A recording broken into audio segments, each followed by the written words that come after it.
Shalom, shalom, everyone. This is Brother D from Devoted to Yah, and I'm continuing a series that I started with the Greek word Nomos G3551, as you see on the screen right here. And basically, this is the word for law. And I'm using blueletterbible.org. It's a good resource. If you guys don't know about it, I recommend it. It's a good starting point. And this word is used a total of 197 times in the KJV. Let's see here. Different ways that it's used.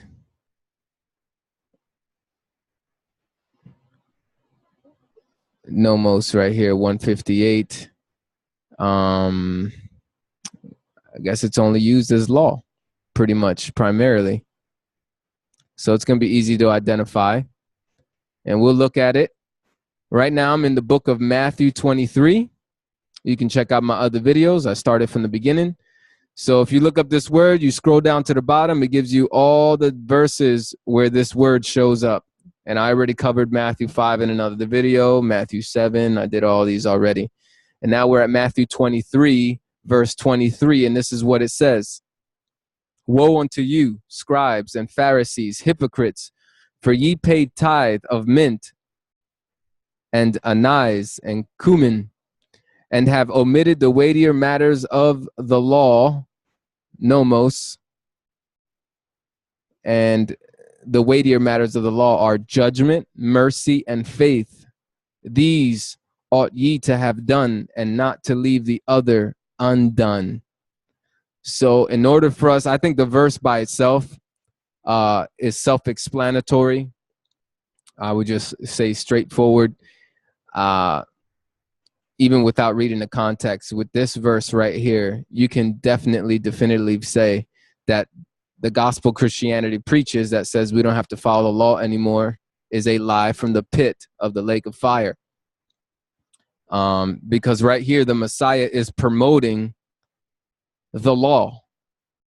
He is saying that you tithe mint, cumin, all these things, which is agricultural, by the way. Tithing is agricultural, not monetary. That's another lie Christianity preaches, but that'll be for another video. And the tithe is given to Levites, not Christian pastors, not any other priesthood. Tithes are given to the Levites. There's no scripture anywhere that promotes tithing to some new priesthood, especially Christianity. It doesn't exist. It's made up by man. But anyway, it says you do these things, but you neglect the weightier matters. So if there are weightier matters, that means that there are lighter matters. There are things that are lighter. There are things that are a little less important. There are things that are more important and things that are less important. However, it's all part of the same package. And the heavier matters are judgment, mercy, and faith. What is judgment? Judgment is right ruling, judging righteously. Mercy, showing mercy. When somebody deserves judgment, you actually show them, or deserves a curse or some type of punishment, show mercy. And faith, believing without seeing, having the assurance of things hoped for. Okay, believing in the Father, trusting in his word, Yahuwah. It says, these ought ye to have done. In other words, that's good that you did these things. You should do these things. But do not leave the others undone. He's already promoting right here. Yes, do both.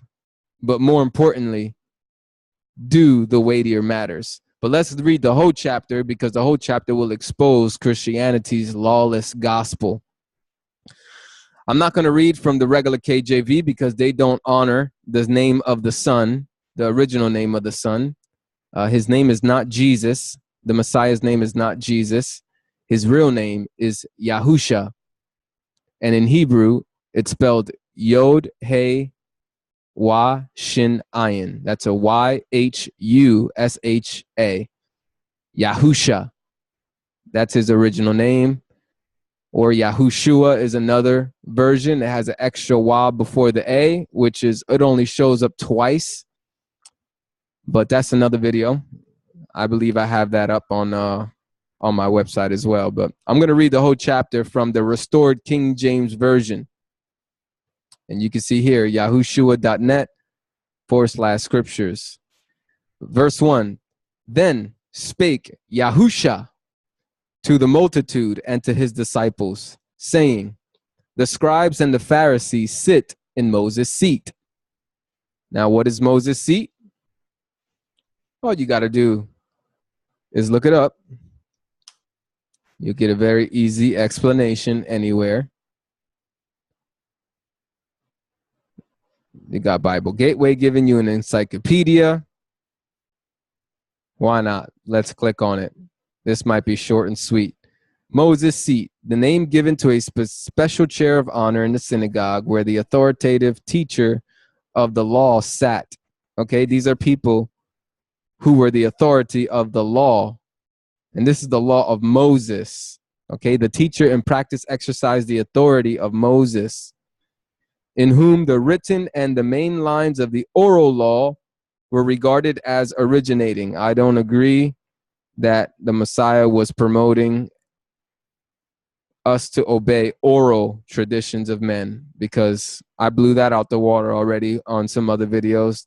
The Messiah Yahushua was aggressively against the doctrines and traditions of man. So he would not promote the oral law. These are men sitting in the position to teach the law of Moses and the prophets. Okay, that's the point.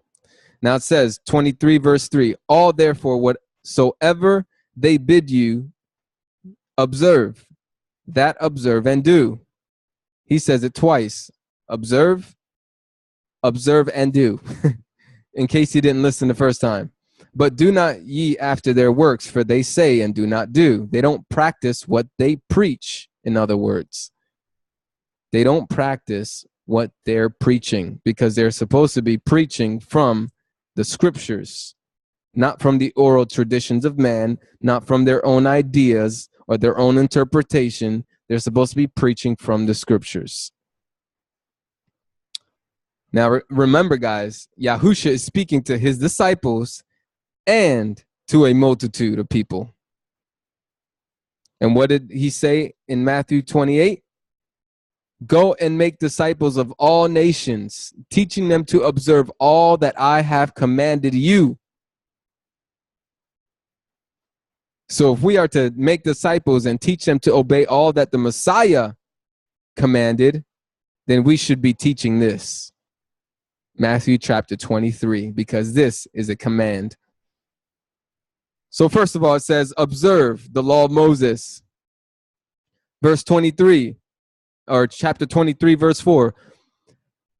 But don't do their work, don't do after their works, because they say and don't do. They don't practice what they preach. For they bind heavy burdens and grievous to be borne, and lay them on men's shoulders, but they themselves will not move them with one of their fingers. You see, they put all these extra burdens, all these extra laws, all these extra regulations on top of you. And when it comes time for you to need help and struggling to follow these things, they don't lift up a finger to help you. They just like to dictate. It's called the Jezebel spirit, or a Nicolaitan. Read the book of Revelation for that. Verse 5, but all their works they do for to be seen of men. They make broad their phylacteries and enlarge the borders of their garments. Okay, they like big fringes on their garments, looking good on the outside.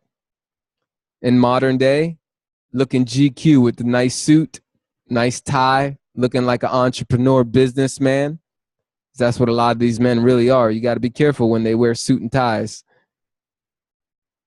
Verse 6, and love the uppermost rooms at feasts and the chief seats in the synagogues. Okay, they like sitting in special places, having a special chair, pastor's chair, pastor's parking lot. What do they call it? First lady parking space. I took a picture of one church. It's so funny. Do not park here Sundays from 9 a.m. to 12 p.m. Nice big sign. It is very interesting. But it's all right here in Scripture, right in our faces. Yet we, and even me myself as a Christian, a former Christian, we entertain these spirits. We turned a blind eye to these things, and it's right in front of our faces. If we just read the scriptures, we'll see our pastors and bishops and reverends reflecting this pride and arrogance and lawlessness. Verse 7, and greetings in the markets, and to be called of men, Rabbi, Rabbi, which means teacher, teacher.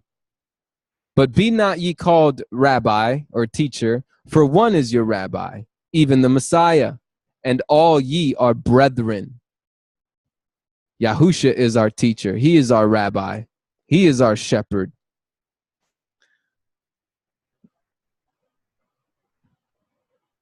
This is a very, very serious allegation. This is a very serious judgment call here, Yahusha is saying. What does that say for all the people who call their shepherds or their leaders, Pastor so-and-so? Hey, Pastor. Hey, Rabbi. That's not their name. Their name is not Rabbi. Their name's not Pastor. Unless their mama really gave them that name, Pastor. That's a different story. But 99% of the time, their name is not Pastor or Rabbi or Reverend or Bishop or Deacon or Doctor. These are all prideful, human, depraved, flawed. I'm trying to come up with the word right now. Flawed. It's like a robot that has a glitch. It's a glitch in the human DNA or in the human nature. As adults, knowing right from wrong, being brought up in a world of good and evil, given into that sin, that pride, that arrogance. It exists in all us human beings. Verse 9.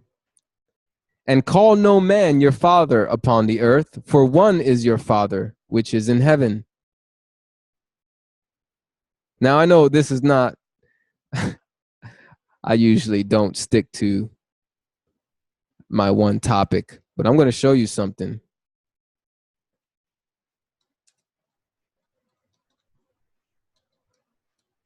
If you look up the definition of cathedral, I'll give you some history here. Talking about they like the special seats.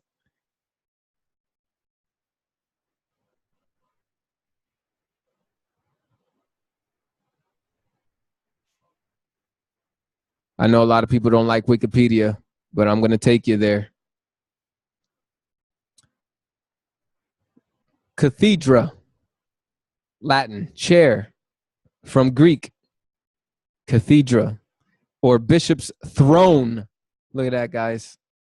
For all you Christians, for all you Protestants that have cathedrals, Baptists, whatever you might be, you think you're not Catholic. The vocabulary that is in the Protestant churches comes from their mama, the Catholic Church. Bishop's throne is the seat of a bishop. It is a symbol of the bishop's teaching authority in the Catholic Church, the Orthodox Church, and the Anglican communion churches. Cathedra is the Latin word for chair with armrests, and it appears in early Christian literature in the phrase cathedra apostolorum, indicating authority derived directly from the apostles. Yeah, right? That comes from this book, Tertullian. And another book here, The Prescription Against Heretics, Tertullian. Yeah, sure. It did not come from the apostles. I guarantee you that. Its Roman connotations of authority reserved for the emperor were later adopted by bishops after the 4th century. This is disgusting, guys. Straight up nasty. Disgusting. Idolatry. Idolatry. All right, let me get back to the scriptures here.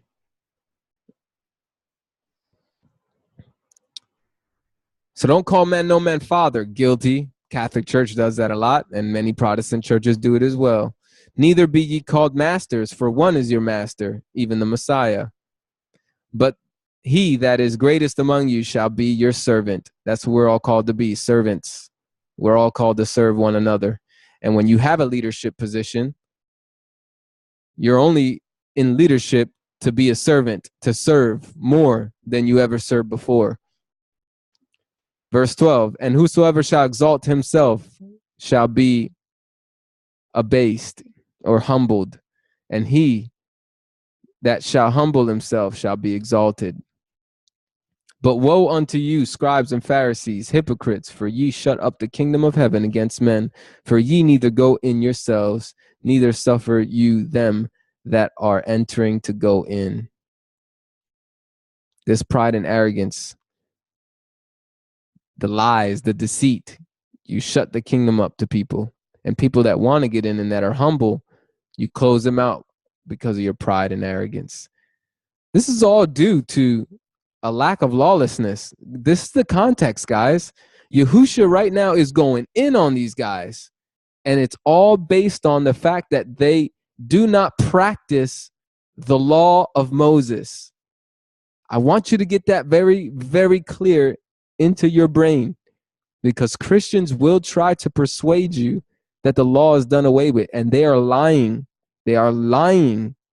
I promise you. The ones that have debated people like us, believers, true believers in the Messiah, they are straight lying to you.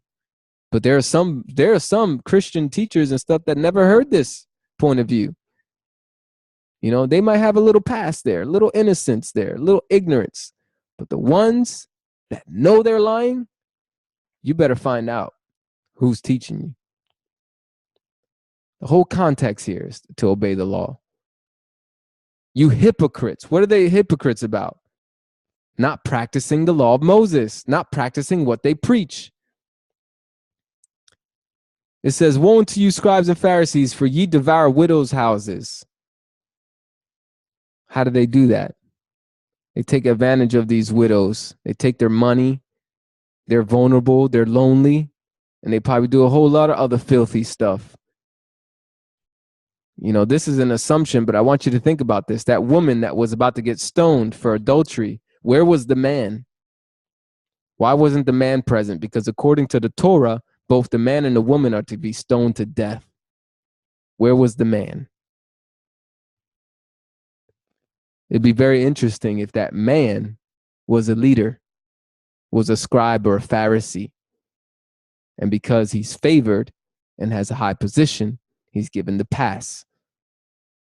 Think about that. Think about that. Next time you think that adultery, that stoning is done away with, why don't you consider the idea that perhaps the people that were getting ready to stone this woman were not judging righteously. They were not rightly ruling because they weren't going by the Torah. The man was not present. He got away. For ye devour widows' houses, and for a pretense make long prayer. Therefore ye shall receive the greater damnation. Making long prayers. Again, just taking advantage, being emotional, charismatic. To be heard. Verse 15, woe unto you, scribes and Pharisees, hypocrites, for ye compass sea and land to make one proselyte, and when he is made, ye make him twofold more the child of hell than yourselves. Woe unto you, ye blind guides, which say, whosoever shall swear by the temple, it is nothing, but whoever shall swear by the gold of the temple, he is a debtor. Ye fools and blind, for which is greater, the gold or the temple that sanctified the gold? And whoever shall swear by the altar, it is nothing, but whoever sweareth by the gift that is upon it, he is guilty. Ye fools and blind, for what is greater, the gift or the altar that sanctified the gift? Whoso therefore shall swear by the altar, sweareth by it, and by all things thereon. And whoever shall swear by the temple, sweareth by it, and by him that dwelleth therein. And he that shall swear by heaven, swears by the throne of Elohim, and by him that sits thereon. Woe unto you, scribes and Pharisees, hypocrites. I wonder how many times hypocrite showed up in this chapter. For ye pay tithe of mint and anise and cumin, and have omitted the weightier matters of the law, nomos, judgment, mercy, and faith. These ought ye to have done, and not leave the others undone. Ye blind guides, which strain at a gnat and swallow a camel. Woe unto you, scribes and Pharisees, hypocrites, for ye make clean the outside of the cup and of the platter, but within they are full of extortion and excess. Thou blind Pharisee, cleanse first that which is within the cup and platter, that the outside of them may be clean also. Woe unto you, scribes and Pharisees, hypocrites, for ye are like unto whited sepulchres, which indeed appear beautiful outward, but are within full of dead men's bones and of all uncleanness. Look at that. Even Messiah is even still considering the dead unclean. Ain't nobody he's not doing away with no law, guys. It's a lie from Christianity. It's all over the New Testament. It's all over the entire scripture that Yahuwah is serious about his law, his 10 commandments, and the book of the law. He's serious. 28, even so ye also outwardly appear righteous unto men, but within ye are full of hypocrisy and iniquity. Woe unto you, scribes and Pharisees, hypocrites, because ye build the tombs of the prophets and garnish the sepulchres of the righteous, and say, if we had been in the days of our fathers, we would not have been partakers with them in the blood of the prophets. Wherefore ye be witnesses unto yourselves that ye are the children of them which killeth the prophets. You're saying you're not going to kill the prophets, but you're a witness against yourself. You're a liar. Fill ye up then the measure of your fathers, ye serpents, ye generation of vipers. How can you escape the damnation of hell? Wherefore, behold, I sent unto you prophets and wise men and scribes, and some of them ye shall kill and crucify, and some of them shall ye scourge in your synagogues and persecute them from city to city. Verse 35, that upon you may come all the righteous blood shed upon the earth, from the blood of righteous Abel unto the blood of Zacharias, son of Barachias, whom ye slew between the temple and the altar. These are serious, serious judgments by Yahusha towards these hypocrite teachers of the law. Verily I say unto you, all these things shall come upon this generation.